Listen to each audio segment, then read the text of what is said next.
እንዴት እንደሚጣፍጥ ለመገመት ይከብዳል። ውድ የሀበሻ ብራዘርስ ቤተሰቦች ዛሬ ደግሞ ይሄንን የመሰለ የሚገርም የሚጣፍጥ እርጥብ አብረን እንሰራለን። እስከ ቪዲዮ መጨረሻ ድረስ አብራችሁን ከቆያችሁ እንዴት እንደምናዘጋጀው የምትመለከቱ ይሆናል። የሚያስፈልጉንም ግብአቶች እነግራችኋለሁ። አብራችሁን ቆዩ። ለወዳጅ ዘመዶቻችሁ ላይክ ሼር ማድረጋችሁ እንዳትረሱ፣ እናንተም ፎሎ ማድረጋችሁ እንዳትረሱ። በቀጣይም እንሰራላችሁ የምትፈልጉት ማንኛውም አይነት ምግብ ካለ በኮሜንት መስጫው ላይ አስቀምጡልን፣ እንሰራላችኋለን።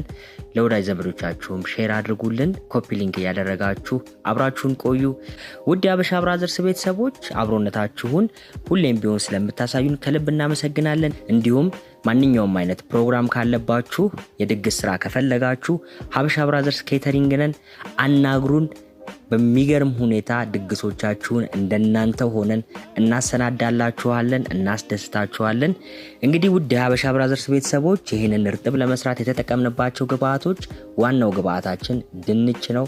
በመቀጠል ቀይ ሽንኩርት፣ ቃሪያ፣ ሎሚ፣ ካቻፕ፣ ለመቀመሚያ ደግሞ የተጠቀምናቸው ቁንዶ በርበሬ፣ ጨው እንዲሁም ጦስኝ ናቸው። እነዚህን ግብአቶች በመጠቀም በምታዩት መልኩ የሚገርም የሚጣፍጥ ለአይንም ብሉኝ የሚል ስትበሉትም ደግሞ ባላለቀብኝ የሚያስብል የሚገርም አይነት እርጥብ አዘጋጅታችሁ በቤታችሁ መመገብ ትችላላችሁ።